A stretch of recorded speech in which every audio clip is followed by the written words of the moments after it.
The LevaNova biflow femoral cannula can be inserted percutaneously using a standard needle and guide wire technique. Under ultrasound guidance, insert a needle into the front wall of the femoral artery and then insert a guide wire. A sufficient size skin incision is required to allow the body of the cannula to move freely at the skin level to ensure accurate tactile feedback during positioning of the cannula elbow within the femoral artery. Key points: ensure skin incision is of sufficient size to allow cannula body to move freely through the skin. This ensures accurate tactile feedback is provided during positioning of the cannula elbow within the artery. Sequentially dilate the entry point to the artery by using the dilators provided.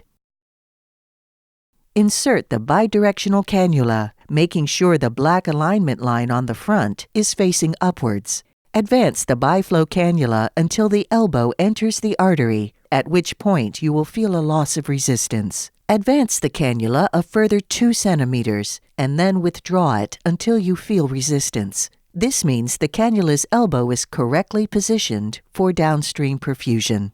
Key points: ensure black alignment line is facing upwards during insertion. Advance cannula until a loss of resistance is felt. Advance cannula a further 2 centimeters, then withdraw until resistance is felt. Connect biflow to bypass tubing using standard de-airing techniques.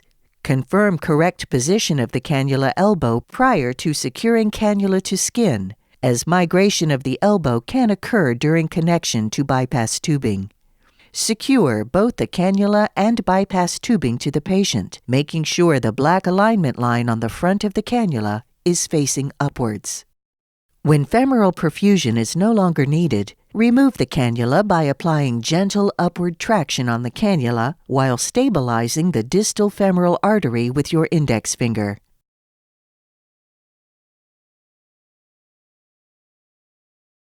Close the arteriotomy by surgical exposure of the femoral artery or by using percutaneous removal and closure techniques.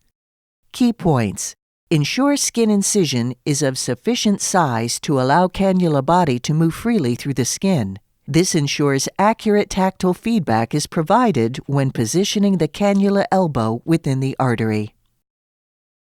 Ensure black alignment line is facing upwards during insertion. A loss of resistance is felt as the cannula elbow enters the artery. Advance cannula a further 2 centimeters after the elbow enters the artery. Withdraw the cannula until you feel resistance. This indicates correct positioning of the elbow and the downstream perfusion channel. Check the biflow elbow is correctly positioned after connecting it to bypass tubing and prior to securing it to the skin. Secure cannula to skin with black alignment line facing upwards.